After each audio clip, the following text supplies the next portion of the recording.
नमस्कार। कई दिनों से बेसिक फिजिक्स चैनल पे वीडियोस अपलोड नहीं हो पाई है, तो आज हम स्टडी करते हैं कुछ नया आर्टिकल एटॉमिक फिजिक्स का। जैसा कि अगर आपने स्टडी किया हो वेक्टर एटम मॉडल, दो तीन लेक्चर पीछे अगर आपने जाना हो वेक्टर एटम मॉडल क्या था, तो उसके अंदर हमने एक बात की थी कि कोई भी इलेक्ट्रॉन का ऑर्बिटल मोशन होता है, उसके साथ साथ हमने उस इलेक्ट्रॉन का स्पिन मोशन भी एक्सप्लेन किया था। इलेक्ट्रॉन का ऑर्बिटल मोशन के साथ साथ एक स्पिन मोशन भी होता है, ठीक है। तो उसी के ऊपर बेस्ड एक आर्टिकल है spin orbit interaction and doublet term separation, ठीक है। तो हम ये स्टडी करेंगे। आज का आर्टिकल जो हमारा रहेगा वो क्या है, स्पिन ऑर्बिट या फिर स्पिन ऑर्बिटल इंटरेक्शन कह सकते हो आप इसे, एंड डबलेट टर्म सेपरेशन, ठीक है। तो आज का आर्टिकल क्या है, spin orbital interaction and doublet term separation. अगर आपको स्पिन ऑर्बिटल इंटरेक्शन पता चल गया तो उसी की वजह से डबलेट टर्म सेपरेशन होता है, वो हम जानेंगे। पहले हमें क्या जानना जरूरी है, स्पिन ऑर्बिटल इंटरेक्शन क्या होता है, ठीक है। तो वेक्टर एटम मॉडल के हमने एक्सप्लेन किया था कि इलेक्ट्रॉन का ऑर्बिटल मोशन के साथ साथ एक अपना स्पिन मोशन भी होता है, ठीक है। अब हमें यह पता है कि इलेक्ट्रॉन अगर न्यूक्लियस के अराउंड किसी ऑर्बिटल के अंदर रिवॉल्व कर रहा है तो वो उसे इलेक्ट्रॉन के ऊपर चार्ज होने की वजह से हम ये कह सकते हैं कि इलेक्ट्रॉन एक करंट लूप फॉर्म कर रहा है, ठीक है। अब हमें यह भी पता है कि अगर किसी चीज के अंदर करंट फ्लो हो रहा है, कोई भी कंडक्टर है उसके अंदर अगर करंट फ्लो हो रहा है तो उसकी वजह से क्या होगा, मैग्नेटिक फील्ड प्रोड्यूस होगा। अब इलेक्ट्रॉन का ऑर्बिटल है वो करंट लूप की तरह बिहेव कर रहा है, तो यानी कि उसकी वजह से एक अपना मैग्नेटिक फील्ड होगा। कोई ऑर्बिटल है, ऑर्बिटल की वजह से एक अपना मैग्नेटिक फील्ड आया, ठीक है। अब इलेक्ट्रॉन का स्पिन मोशन भी है, उस स्पिन के कारण भी अपना एक कुछ ना कुछ उसका मैग्नेटिक मूवमेंट होगा जिसे हम स्पिन मैग्नेटिक मूवमेंट कहते हैं। तो उस स्पिन मैग्नेटिक मूवमेंट और ऑर्बिटल मोशन के कारण जो मैग्नेटिक फील्ड आया, उन दोनों के बीच की जो इंटरेक्शन होती है उसे हम नाम देते हैं स्पिन ऑर्बिटल इंटरेक्शन का, ठीक है। समझ में आया? दोबारा बताता हूं, रिपीट करता हूं इस चीज को कि ऑर्बिटल मोशन के कारण जो मैग्नेटिक फील्ड प्रोड्यूस होता है इलेक्ट्रॉन के अंदर नहीं, इलेक्ट्रॉन के ऑर्बिट के अराउंड, ठीक है। इलेक्ट्रॉन के ऑर्बिट के अराउंड जो मैग्नेटिक फील्ड प्रोड्यूस होता है ऑर्बिटल मोशन के कारण इलेक्ट्रॉन के, और स्पिन मोशन के कारण कुछ मैग्नेटिक मूवमेंट प्रोड्यूस होता है। उन दोनों magnetic movement, spin magnetic movement and orbital motion के कारण जो मैग्नेटिक फील्ड प्रोड्यूस हुआ है, उनके बीच में जो इंटरेक्शन होता है उसे हम स्पिन ऑर्बिटल इंटरेक्शन कहते हैं।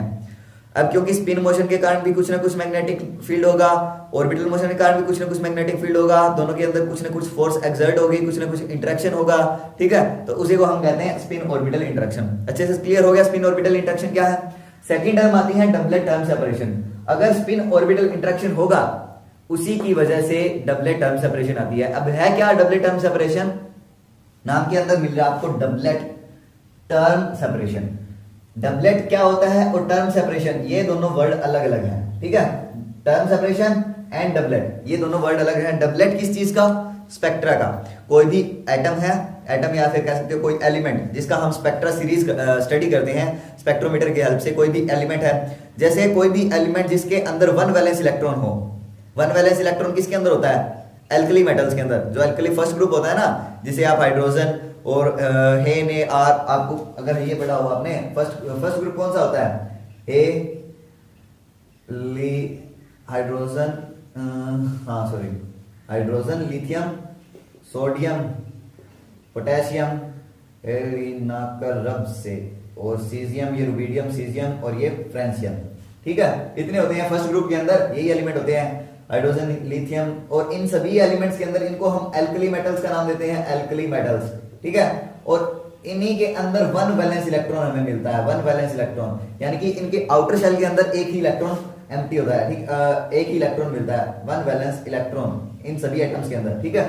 तो अब वन वैलेंस इलेक्ट्रॉन जिनके अंदर होगा उसी के अंदर स्पिन और ऑर्बिटल इंटरेक्शन होगा, ठीक है।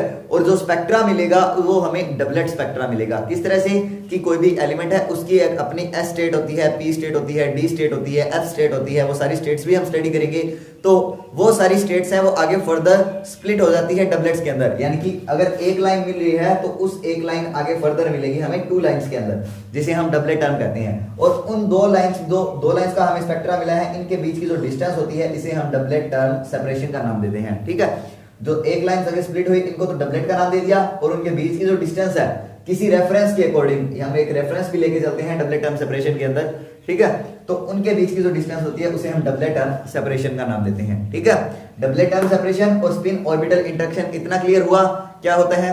अब हम डेरिवेशन करेंगे किसका, डबलेट टर्म सेपरेशन का, कि उन दोनों के बीच में कितनी एनर्जी रहेगी, ठीक है, एनर्जी कितनी रहेगी उन डबलेट्स के बीच में, और किसी रेफरेंस के जो इसके किसी रेफरेंस लाइन के रिस्पेक्ट में उनके बीच में डिस्टेंस है वो भी कितनी होगी, ठीक है। वो हम दोनों कैलकुलेट करेंगे, दोनों डेरिवेशन करेंगे। कंप्लीट डेरिवेशन अपना आर्टिकल है, वो सारा आर्टिकल डेरिवेशन के अंदर खपत होगा, तो एंड तक देखोगे तभी आपको डेरिवेशन है वो अच्छे से क्लियर होगा।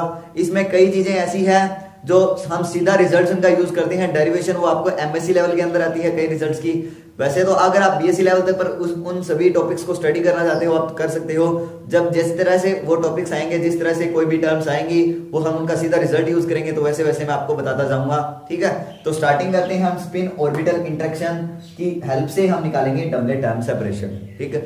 और इसी के अंदर ऑर्बिटल के दो केस हम जानेंगे, एक तो पेनिट्रेटिंग ऑर्बिट के अंदर डबलेट टर्म सेपरेशन क्या आएगी, और नॉन पेनिट्रेटिंग ऑर्बिट के अंदर भी जो डबलेट टर्म सेपरेशन है वो अलग आएगी। Penetrating and non penetrating orbits के अंदर दोनों के अंदर अलग अलग डबलेट टर्म सेपरेशन हमें मिलेगी, तो हम दोनों केस है वो भी स्टडी करेंगे।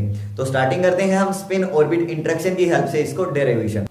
अब हम ये एज्यूम करके चलते हैं कि न्यूक्लियस के अराउंड इलेक्ट्रॉन किसी सर्कुलर ऑर्बिट के अंदर रिवॉल्व कर रहा है, और उस सर्कुलर ऑर्बिट की रेडियस r है, और इलेक्ट्रॉन का मास m है, और वो v वेलोसिटी से अगर मूव कर रहा है, ठीक है। हम ये जानते हैं मोशन क्या होता है, रिलेटिव। अगर थ्योरी ऑफ रिलेटिविटी अगर आपने स्टडी कर रखा है तो आपको पता होगा कि मोशन रिलेटिव होता है, हम जानते हैं आइंस्टाइन थ्योरी ऑफ रिलेटिविटी, ठीक है। तो मोशन रिलेटिव है, जैसे हम ये अज्यूम करके चलते हैं ना, जैसे बस के अंदर हम अगर सफर कर रहे हैं, ट्रैवल कर रहे हैं, तो हमने पास वाले पैसेंजर के रिस्पेक्ट में हम खुद रेस्ट के अंदर हैं, और बाहर वाले जो अगर कोई ट्रीज वगैरह देखोगे, कुछ और वगैरह देखोगे, तो बाहर का जो सारा एरिया है, कुछ और पर्सन भी है बस के बाहर, तो वो सारे आपको मोशन के अंदर नजर आते हैं, ठीक है, उस पास वाले पैसेंजर के रिस्पेक्ट में, ठीक है।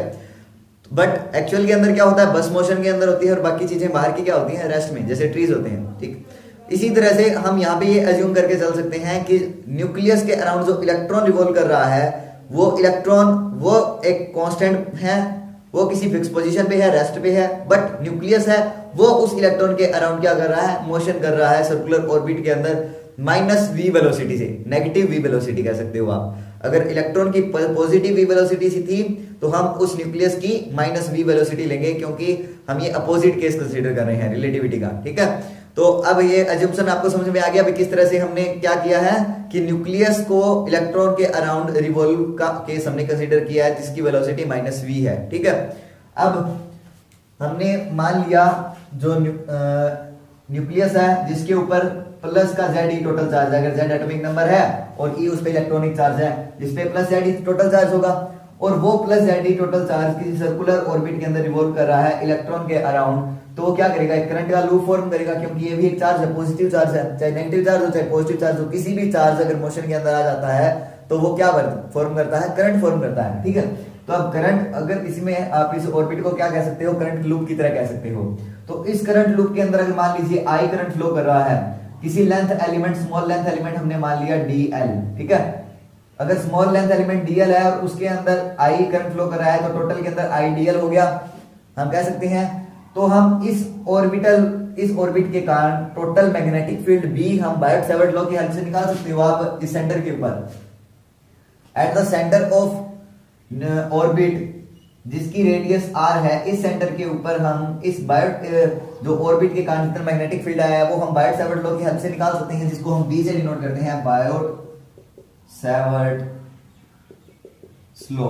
हम इसका अप्लाई करेंगे और मैग्नेटिक फील्ड B लिखेंगे, जिसकी वैल्यू किसकी इक्वल होती है, mu not upon 4 pi I dl, cross में r वेक्टर होगा, ठीक है। r ये सेंटर डिस्टेंस कितनी होती है, r वेक्टर, और डिवाइडेड बाय में r क्यूब। अगर r वेक्टर नहीं लेते तो यहाँ पे r स्क्वायर होता है और r कैप यूनिट वेक्टर होता है, ठीक है। फिर उसका यूनिट वेक्टर को हम वेक्टर अपॉन इट्स मैग्नीट्यूड लिखते हैं तो r क्यूब आ जाता है वहां से।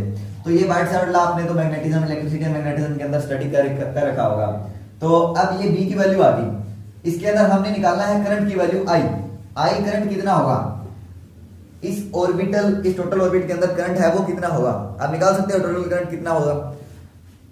I होता है charge per unit time, charge मान लेते हैं Q, चार्ज तो वैसे भी जेड ई है ना, जेड ई है, सॉरी क्यू थोड़ी है, जेड ई चार्ज है उस न्यूक्लियस का, प्लस का जेड ई चार्ज है पर यूनिट टाइम, क्योंकि करंट क्या होता है, time rate of change of charge ही तो होता है, चार्ज जेड ई है और टाइम, अगर टाइम किसके इक्वल होता है, time distance is equal to, oh sorry speed is equal to distance upon time, तो टाइम किसके इक्वल होगा, डिस्टेंस अपॉन में स्पीड, और स्पीड कितनी है यहाँ पे, इसकी वेलोसिटी कंसीडर करोगे ना कि स्पीड, तो वेलोसिटी है v, ठीक है, न्यूक्लियस की वेलोसिटी माइनस की v, क्योंकि नेगेटिव v लेके चल रहे हैं, माइनस की v है न्यूक्लियस की, अगर इलेक्ट्रॉन की लेते तो प्लस v, और डिस्टेंस स्मॉल dl हम कंसीडर कर रहे हैं, लेंथ एलिमेंट dl, तो टाइम की वैल्यू इतनी आ गई, टाइम की वैल्यू ये आई है कितनी, माइनस का dl अपॉन v, या फिर इसे आप कह सकते हो v अपॉन माइनस का v, और इस साइड आ जाएगा dl आपका, ठीक है, तो i dl की वैल्यू माइनस का z ev आ गया, इसके अंदर पुट कर सकते हो b is equal to mu not upon 4 पाई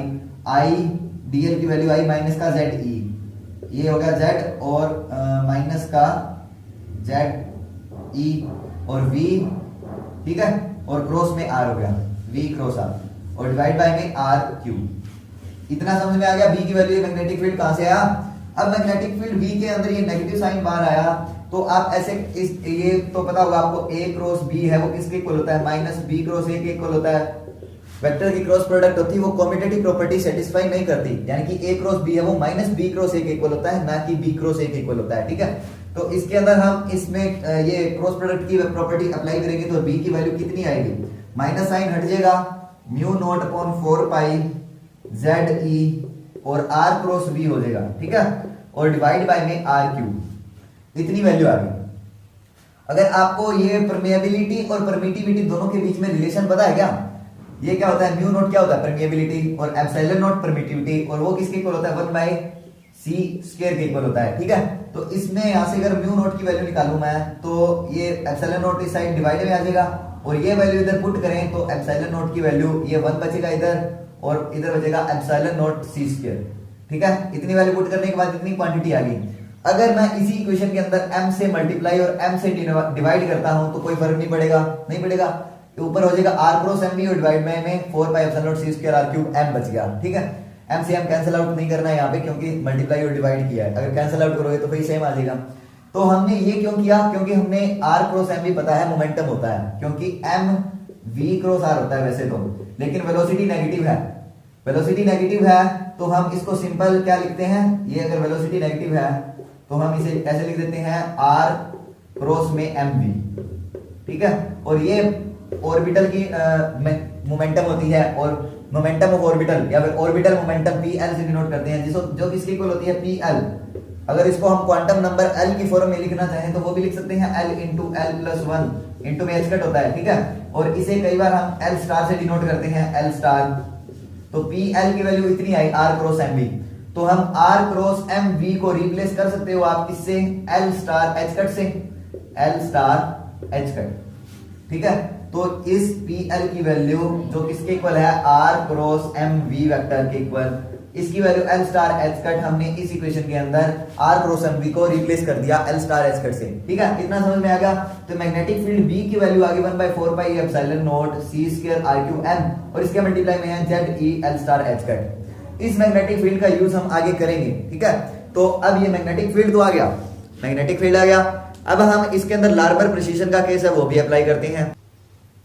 अब ये जो मैग्नेटिक फील्ड निकला है B, ये किसकी वजह से है, न्यूक्लियस के मोशन के कारण उस सेंटर पे है, ठीक है, उस ऑर्बिट के सेंटर के ऊपर हमने मैग्नेटिक फील्ड निकालना है उस न्यूक्लियस के मोशन के कारण, ठीक है B।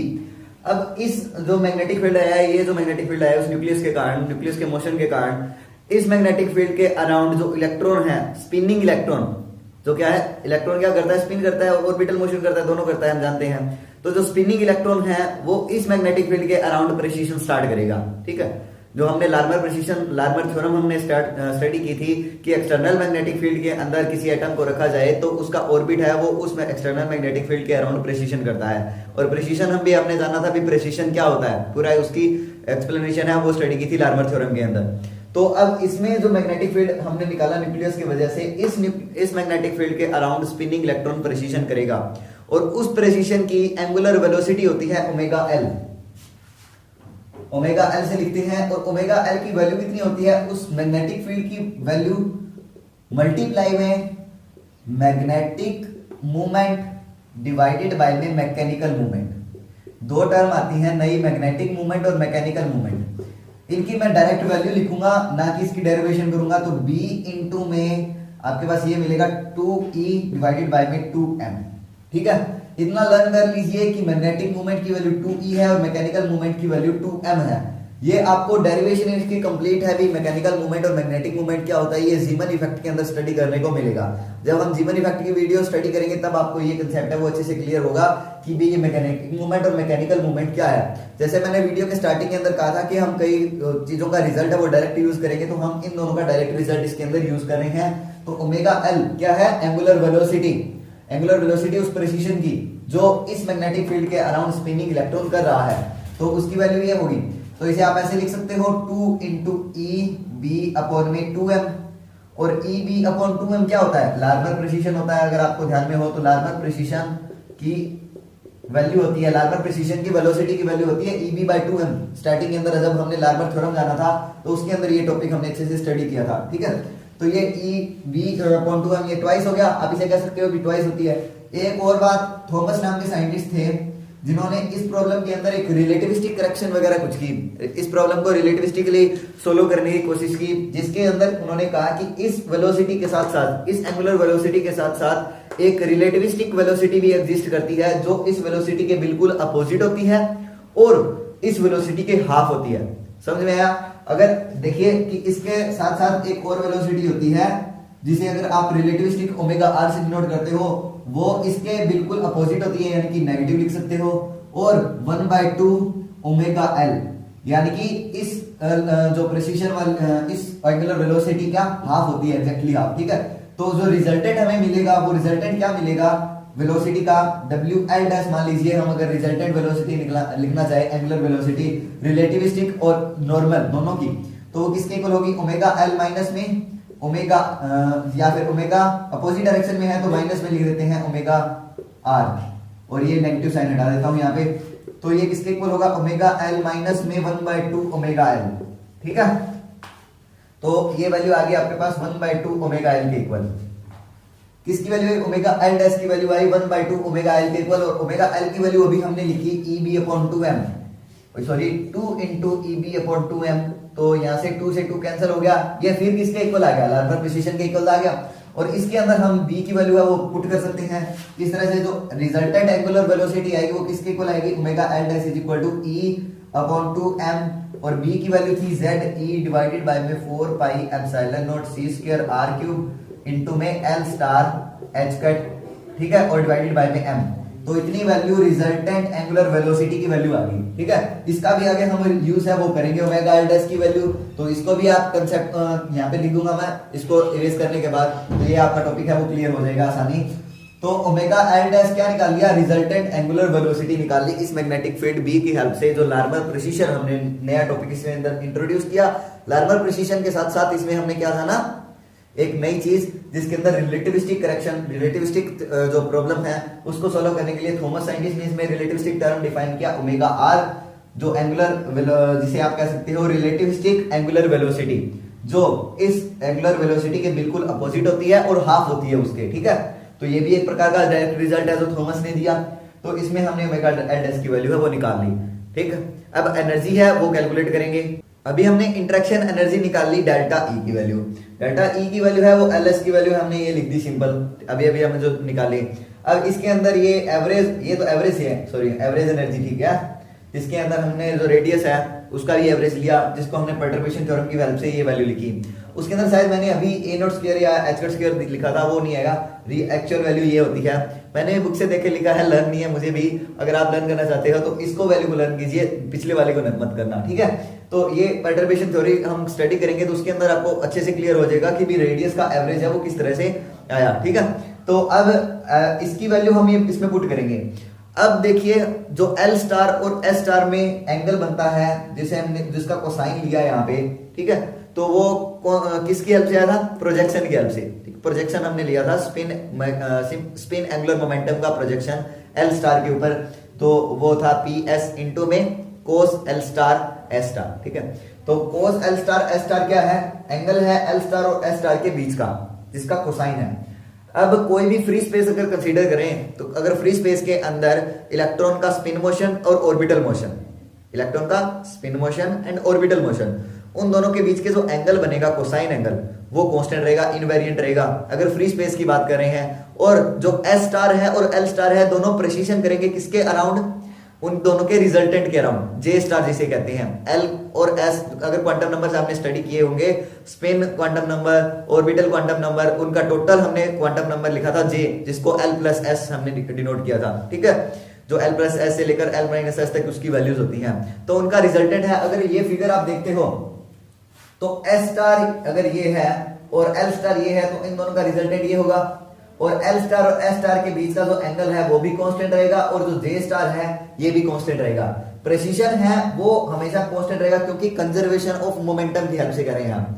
अगर law of conservation of momentum की बात करें तो उसमें जो पी एस है और पी एल है दोनों कंजर्व्ड रहेंगे तो उनका ऑर्बिट है वो दोनों सेम रहेंगे। और जे स्टार के अराउंड है एल स्टार और एस स्टार दोनों प्रेसिशन करेंगे। फ्री स्पेस की बात करें, अगर एक्सटर्नल फील्ड लगाते हैं तो उस केस के अंदर एस स्टार और एल स्टार की पोजीशन है वो चेंज हो जाती है, वो जे स्टार के अराउंड प्रेसिशन नहीं करते, फिर वो एक्सटर्नल मैग्नेटिक फील्ड के अराउंड प्रेसिशन करते हैं। अब तो फ्री स्पेस की बात कर रहे हैं तो एस स्टार और एल स्टार दोनों जे स्टार के अराउंड प्रेसिशन करेंगे, ठीक है। तो उसमें हम कोसाइन लॉ लगा सकते हैं, इजीली लगा सकते हैं, क्योंकि कंजर्वेशन लॉ एप्लीकेबल है। तो वेक्टर लॉ अगर आपने वेक्टर स्टडी के रखे होंगे तो आपको पता होगा कि कोसाइन लॉ कैसे लगाना है। तो रिजल्टेंट है उनका जे स्टार, तो जे स्टार का स्क्वायर इज इक्वल टू किसके इक्वल होता है, एल स्टार स्क्वायर प्लस में एस स्टार स्क्वायर प्लस में 2 एल स्टार एस स्टार और cosine of L star S star, यही होता है। तो यहां से हम एल स्टार एस स्टार की कोस एल स्टार एस स्टार की वैल्यू है वो कैलकुलेट कर सकते हैं। इसको इस साइड लेके आएंगे तो L star S star cosine of L star S star is equal to किसके इक्वल आएगा, जे स्टार का स्क्वायर माइनस में एल स्टार का स्क्वायर माइनस में एस स्टार का स्क्वायर डिवाइडेड बाय में 2 ही आएगा, क्योंकि ये 2 मल्टीप्लाई में। अब इसकी वैल्यू और इसकी वैल्यू, इन दोनों की वैल्यू हम इस इक्वेशन में पुट करेंगे। इस इक्वेशन में पुट करेंगे तो एवरेज एनर्जी आ जाएगी अपने पास ELS।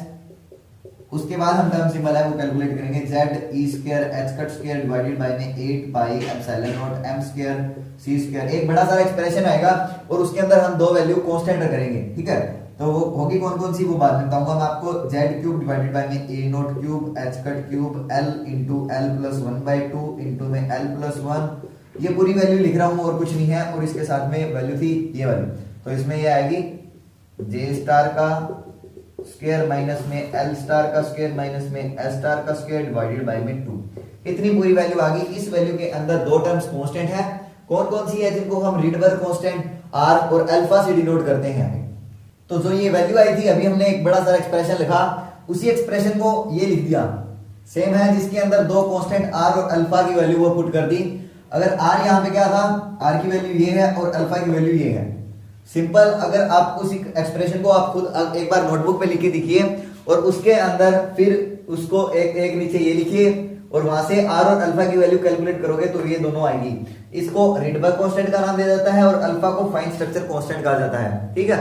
तो ये रिडबर्ग कांस्टेंट और ये फाइन स्ट्रक्चर कांस्टेंट है, दो कांस्टेंट आएंगे इस इंटरेक्शन एनर्जी के अंदर। ये कौन सी एनर्जी है, एवरेज इंटरेक्शन एनर्जी, ठीक है। और यहां से हम टर्म शिफ्ट है वो भी निकाल सकते हैं।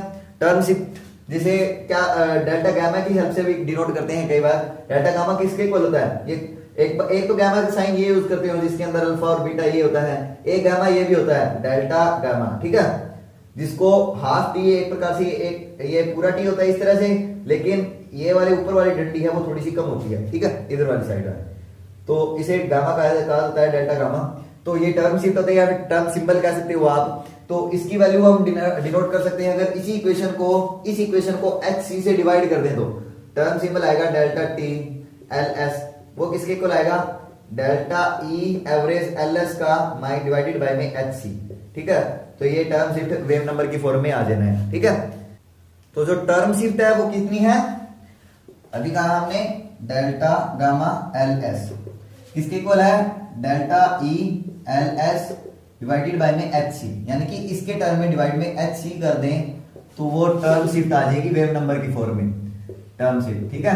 अब ये टर्म शिफ्ट आ गई, इसकी वैल्यू हम इसको जनरली ना जो इंटरेक्शन एनर्जी होती है, spin orbit interaction energy, spin orbit interaction energy, वो जनरली हम ओपनली लिखते हैं किसकी फॉर्म के अंदर, गामा फैक्टर की फॉर्म में। गामा फैक्टर कहा जाता है इसको, सिंपल एक तो टर्म शिफ्ट होती है और गामा फैक्टर ओनली होता है गामा फैक्टर, और जिसकी वैल्यू हम लिखते हैं किसके इक्वल, ए डैश इंटू में इसके इक्वल जे स्टार का स्क्वायर माइनस में एल स्टार का स्क्वायर माइनस में एस स्टार का स्क्वायर डिवाइडेड बाय में 2। और जो ए डैश है, ए डैश क्या है, यहाँ पे एक कांस्टेंट है जिसकी वैल्यू है R alpha square Z4 divided by में n cube l into L plus 1/2 into में l प्लस 1। ठीक है, ये पूरी क्वांटिटी ए डैश के इक्वल है, और ये गामा फैक्टर किसके इक्वल है, spin orbit interaction energy. Spin orbit interaction energy को शॉर्ट फॉर्म के अंदर लिखते हैं हम गामा फैक्टर से, जो वैल्यू है A dash J star square minus L star square minus S star square divided by में 2, और ए डैश की वैल्यू ये पूरा वैल्यू हमने यहाँ पे लिख दी। ठीक है, तो आर अल्फा कांस्टेंट है, एटॉमिक नंबर चेंज होना है, प्रिंसिपल क्वांटम नंबर चेंज होना है, एल ये चेंज होना है। अगर ये वैल्यू चेंज होगी तो ए डैश चेंज होगा, वहां से जो एनर्जी है, एनर्जी फैक्टर जिसे गामा फैक्टर की हेल्प से डिनोट कर रहे हैं, वो भी पूरी वैल्यू चेंज होनी है। ठीक है, तो ये गामा फैक्टर हो गया। अब हम डबलेट स्टडी करते हैं, डबलेट आगे स्प्लिट किस तरह से होते हैं, एस स्टेट के लिए, पी स्टेट के लिए, डी स्टेट के लिए, अलग अलग स्टेट्स के लिए, तो वो सारी स्टेट्स हैं वो किस तरह से आगे डबलेट्स के अंदर स्प्लिट होगी एल्कली स्पेक्ट्रा के अंदर। अभी जो एवरेज इंटरेक्शन एनर्जी निकाली हमने डेल्टा ई बार एल एस की फॉर्म में, और टर्म सिंपल टर्म शिफ्ट निकाली। ठीक है, तो हमने कहा था कि उसको हम ओपन किसके अंदर, शॉर्ट फॉर्म के अंदर लिखते हैं, एनर्जी को शिफ्ट जो स्पिन इंटरेक्शन एनर्जी को लिखते हैं स्पिन ऑर्बिट इंटरेक्शन एनर्जी किसकी फॉर्म में, gamma is equal to A dash J star का स्क्वायर माइनस में एल स्टार का स्क्वायर माइनस में एस स्टार का स्क्वायर डिवाइडेड बाय में 2। ये लिखते हैं जनरल फॉर्मूला हम किसी भी स्पिन ऑर्बिट इंटरेक्शन एनर्जी का। ठीक है, जिसके अंदर ए डैश की वैल्यू एक पूरा सा कांस्टेंट था, जो कांस्टेंट नहीं था, एक वेरिएबल था जो हमने आर जेड अल्फा की फॉर्म के अंदर लिखा था। ठीक है, तो हम इसकी हेल्प से निकाल सकते हैं किसी भी, कोई भी अगर फाइन स्ट्रक्चर निकालते हैं हम, कोई भी एटम है उसका स्पेक्ट्रा स्टडी करते हैं, उस स्पेक्ट्रा के अंदर फाइन स्ट्रक्चर मिलते हैं, तो जो S state, P state, D state, आगे जितनी भी स्टेट्स होती हैं वो आगे डबलेट्स के अंदर स्प्लिट हो रही होती हैं, तो उनकी किसी हाइपोथेटिकल सेंटर ऑफ ग्रेविटी, जिसको हम गामा नोट से डिनोट करते हैं, उस हाइपोथेटिकल सेंटर ऑफ ग्रेविटी से उसकी कितनी शिफ्ट होती है, कितनी शिफ्ट या फिर कह सकते हो कितनी दूरी होती है उस फाइन स्ट्रक्चर की, ठीक है, डबलेट की, तो वो हम इस फॉर्मूला की हेल्प से डिराइव करते हैं। अगर मान लेते हैं, अगर आपको करके दिखाऊंगा तभी समझ में आएगा, अगर शायद मेरे हिसाब से तो आपको कुछ नहीं समझ में आएगा भी किस तरह से हाइपोथेटिकल सेंटर लेना है, किस तरह से एनर्जी निकालनी है। तो पहले सबसे पहले बात करते हैं एस स्टेट की। कोई भी एस स्टेट, किसी एटम की एस स्टेट होती है कैपिटल एस, जिसके लिए एल की वैल्यू, स्मॉल एस की वैल्यू, जे की वैल्यू वो अलग अलग होती है। आपको पता होना चाहिए इतनी बात। स्पिन तो हमें पता है कि स्पिन कितनी होती है, वन वैलेंस इलेक्ट्रॉन के लिए 1/2 होती है स्पिन की वैल्यू, एस स्मॉल एस की value, spin quantum number S is equal to क्या होता है 1/2।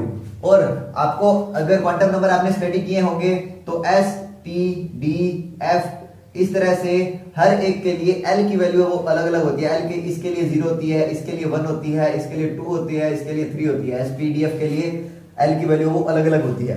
ये स्पिन क्वांटम नंबर के केस में हमने बाय क्वांटाइजेशन या फिर बाय कन्वेंशन कहा था, ठीक, क्वांटाइजेशन नहीं बाय कन्वेंशन, ये सारे हमने टर्म्स डिफाइन किए थे क्वांटम नंबर्स की वीडियो के अंदर, ठीक है।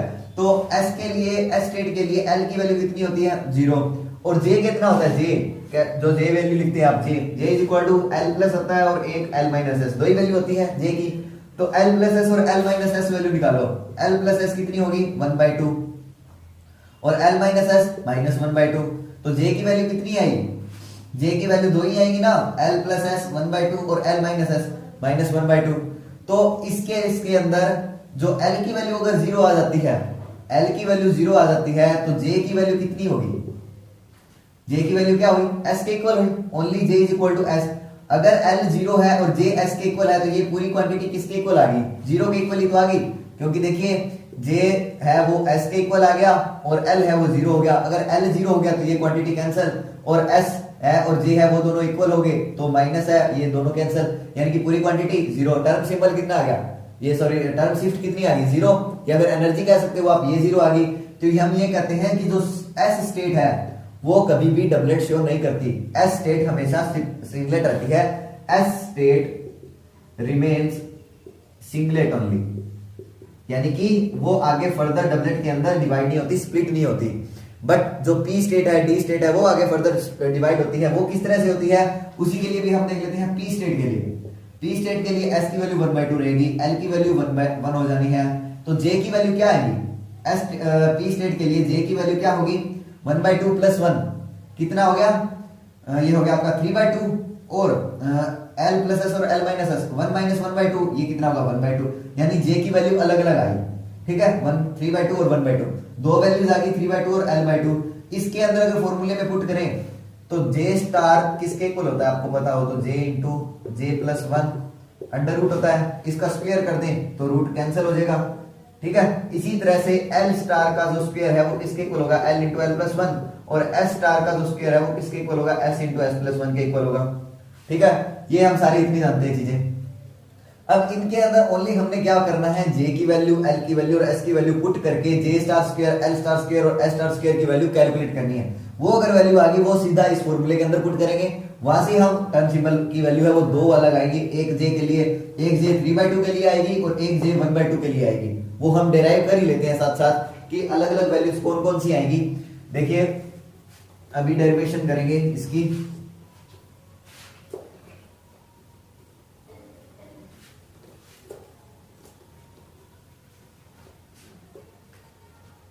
तो जो टर्म सिंबल आपका आया वो a dash into J star का स्क्वायर माइनस में एल स्टार का स्क्वायर माइनस में एस स्टार का स्क्वायर डिवाइडेड बाय में 2, ठीक है।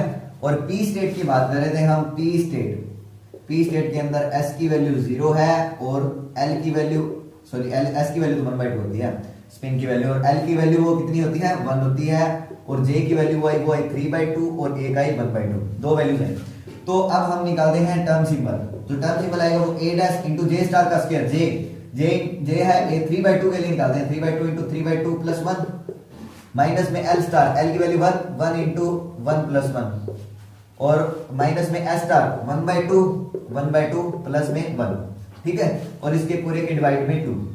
इसकी कैलकुलेशन करोगे तो कितना आएगा a डैश इंटू 3/2 और ये हो गया 2 और 1 3 सॉरी 2 और 3 तो 5 बेटा 2 और माइनस में ये होगा 2 और माइनस में हो जाएगा आपका 1/2 और 1 3/2 और 3/2 इंटू 1/2 और 3/2, ठीक है, और डिवाइड में है 2 यानी कि a डैश बाई 2 यहाँ पे लिख देता हूं मैं।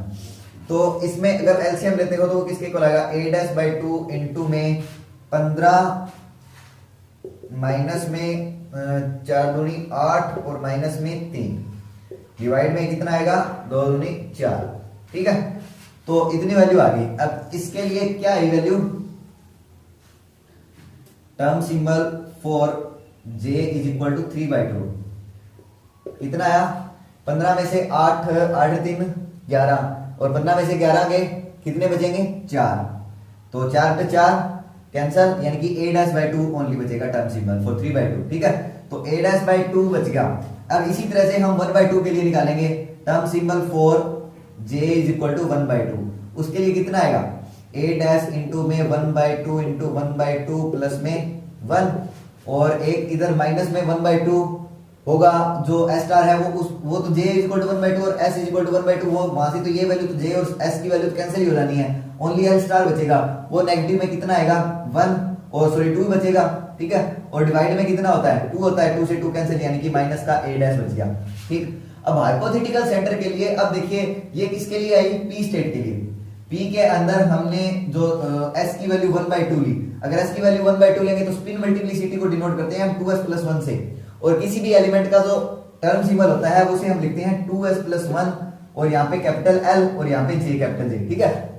तो L होता है वो हम लिखते हैं स्पिन जो ऑर्बिटल क्वांटम नंबर होता है, स्पिन मल्टीप्लिसिटी होती है और ये टोटल रिजल्टेंट होता है। तो s प्लस 2s + 1 कितनी होगी 1/2 से 1/2 ये 2 इंटू 1/2 यानी कि 1 इज इक्वल टू 2 आ गया, ठीक है। तो 2p और j की वैल्यू है वो एक बार 3/2 है और एक 2p एक के लिए j की वैल्यू 1/2 है, ठीक है। तो ये दो स्टेट है, p की दो स्टेट होगी यानी कि दो स्टेट्स के अंदर स्प्लिट हो गया, इनकी एनर्जी है वो अलग अलग आई। अब हाइपोथेटिकल सेंटर हम डिनोट करते हैं जिसको गामा नोट से, इसके ऊपर पॉजिटिव इसके नीचे नेगेटिव हम लेके चल रहे हैं। तो इसके रिस्पेक्ट में ऊपर कितनी है ऊपर आई अपनी a डैश बाई 2 और नीचे वाली कितनी आई ओनली a डैश, ठीक है, माइनस का a डैश, यानी कि अगर ये क्वांटिटी ज्यादा होगी, ठीक है, तो इसमें जितना हाफ बचेगा उतनी क्वांटिटी इसके ऊपर होगी। तो ये यहां तो हो गया a डैश बाई 2 और नीचे वाली हुई माइनस का a डैश। तो ये किस स्टेट के लिए, ये है 2p1 सॉरी इसके लिए है 8/2 3/2 के लिए, और ये वाली है 2p1/2 के लिए।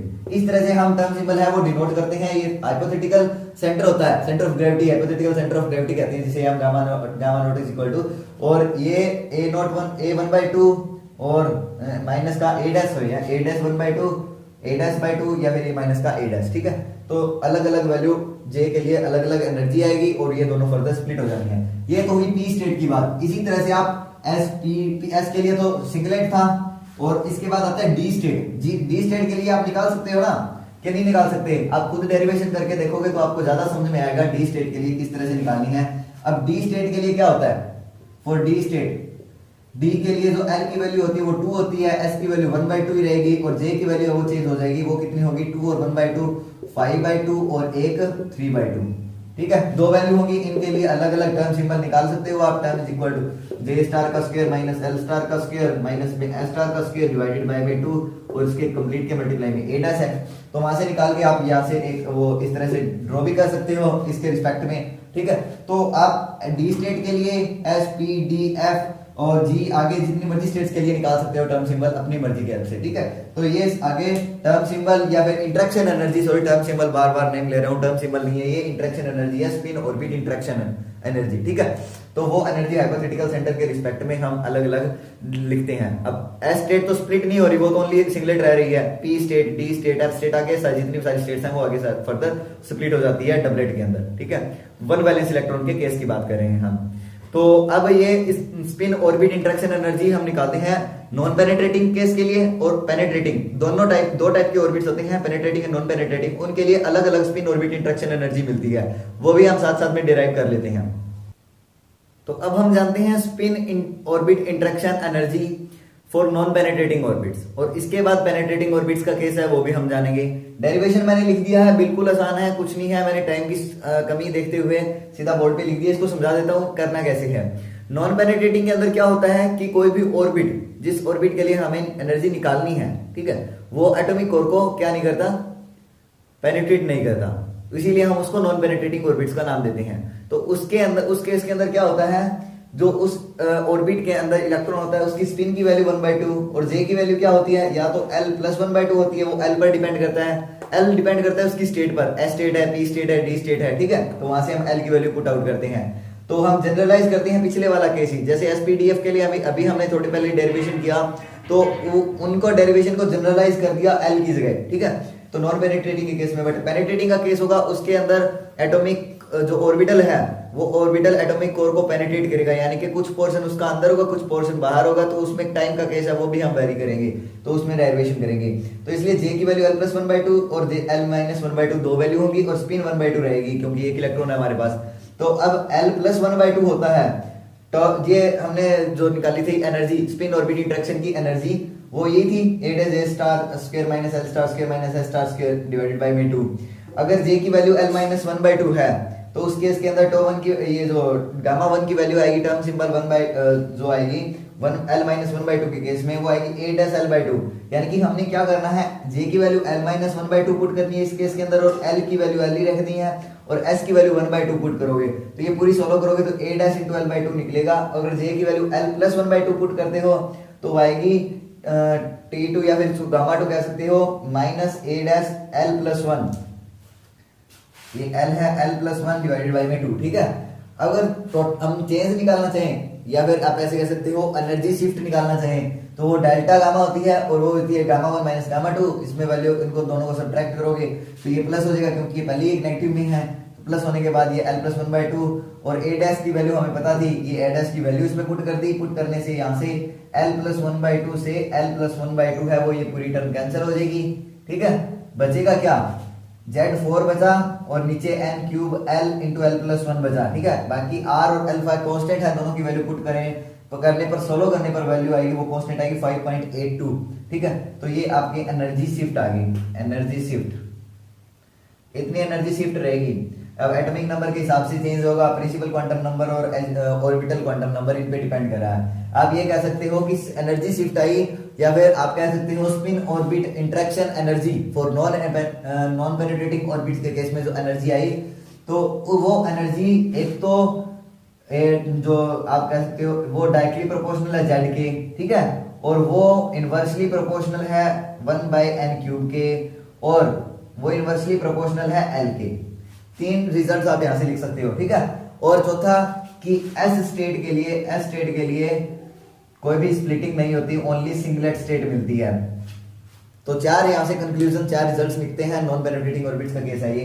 तो अब पेनिट्रेटिंग ऑर्बिट्स का केस इसी तरह से हम स्टडी करते हैं। पेनिट्रेटिंग का केस हो तो उसके अंदर एनर्जी शिफ्ट है, या फिर आप कहते हो इसे टर्म सिंबल, वो कितना निकलता है। अब spin orbital interaction for penetrating orbits, इसके केस के अंदर जो एनर्जी सेपरेशन या फ्रीक्वेंसी सेपरेशन कहते हो वो कितनी निकलेगी, वो निकालते हैं हम, जिसे टर्म सिंबल के से भी डिनोट कर देते हैं, कई बार डबल टर्म सेपरेशन कहते हैं इसे।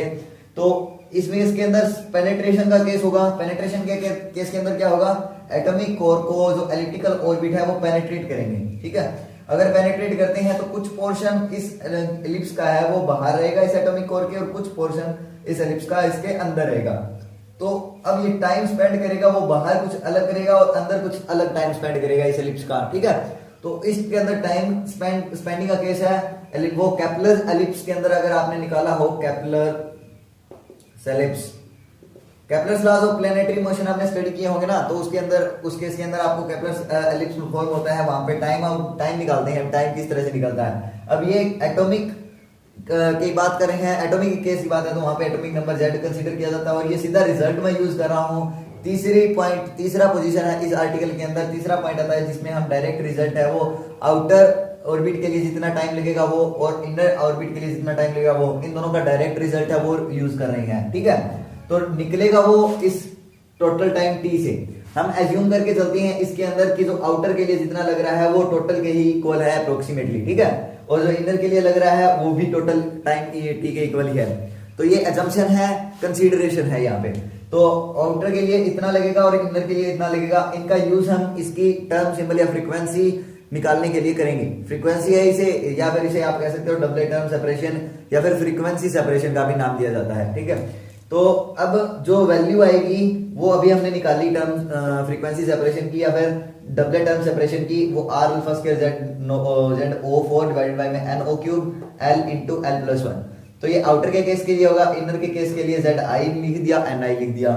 अब टोटल जो निकलेगा, या फिर इसे आप रिजल्टेंट निकाल सकते हो, या फिर टोटल इसकी फ्रीक्वेंसी सेपरेशन है, टोटल डबल टर्म सेपरेशन है, वो कितनी निकलेगी, वो निकलेगी आउटर के लिए जो फ्रीक्वेंसी सेपरेशन है मल्टीप्लाई में फ्रैक्शन ऑफ किसना है, आउटर ऑर्बिट के लिए टाइम लगेगा बाय में टोटल टाइम, ठीक है। तो उसका फ्रैक्शन प्लस में इनर के लिए जो फ्रीक्वेंसी सेपरेशन है इसकी प्रोडक्ट होगी फ्रैक्शन ऑफ इनर के लिए जितना टाइम लगेगा डिवाइडेड बाय में टोटल टाइम, ठीक है। तो इसके अंदर हमने ये दोनों वैल्यूज पुट करने के बाद जो डायरेक्ट रिजल्ट आया वो मैंने लिख दिया r alpha square ZO² divided by में NO³ L into L+1 ZO² plus ZI का स्क्वायर। अगर यहाँ पे Z आउटर हैवियर एलिमेंट्स की बात करें ना, तो हैवियर एलिमेंट के अंदर ZO है वो बहुत ज्यादा हो जाता है ZI से, इसलिए ZI² है, ये टर्म नेग्लेक्ट कर दी जाती है, ओनली ये बचती है, ठीक है। तो यहाँ पे ZO का 4 बच जाता है। अगर स्क्रीनिंग की बात करें कि अगर एटॉमिक कोर है वो न्यूक्लियस को स्क्रीन करते हैं, तो उस केस के अंदर ZO के साथ में एक सिग्मा टर्म है वो सब्ट्रैक्ट होती है और उसकी पावर 4 कर दी जाती है। सिग्मा यहाँ पे स्क्रीनिंग कांस्टेंट है, सिग्मा इधर है स्क्रीनिंग कांस्टेंट, ओके। इसमें स्क्रीनिंग कांस्टेंट की वैल्यू वो भी इंक्लूड कर लेते हैं हम। इसी तरह से जो पहला निकाला था वहां पे भी हम स्क्रीनिंग कांस्टेंट, यहाँ पे Z की वैल्यू है वहां पे वो कर सकते हैं सिग्मा सब्ट्रैक्ट आउट। तो अगर स्क्रीन करता है कोर एलिमेंट्स न्यूक्लियस को, तो उसी केस के अंदर सिग्मा स्क्रीनिंग कांस्टेंट की वैल्यू गिवन होगी, उसमें वैल्यू सिंपल पुट आउट करनी है। तो ये निकल गई अपनी term symbol for penetrating orbit, double term separation कह सकते हो आप इसे। तो डबल टर्म सेपरेशन और फ्रीक्वेंसी सेपरेशन तो हमने निकाल लिया। आज के लेक्चर के अंदर हमने spin orbit interaction and double term separation study किया। वीडियो आपने देख लिया होगा कंप्लीट। अगर स्टडी समझ में आया है या फिर कुछ पॉइंट आउट अगर आपको किसी भी पॉइंट पे समझ में नहीं आया, तो उस पॉइंट वाली टाइमिंग है वो कमेंट के अंदर टाइप करके मुझे बता सकते हो भी इस पॉइंट पे मुझे समझ में नहीं आया। हो सके कोशिश करूंगा आपको वो पॉइंट क्लियर करने की। तो आज के लेक्चर में बस इतना ही, मिलते हैं नेक्स्ट लेक्चर में। तब तक के लिए नमस्कार and thanks a lot for watching.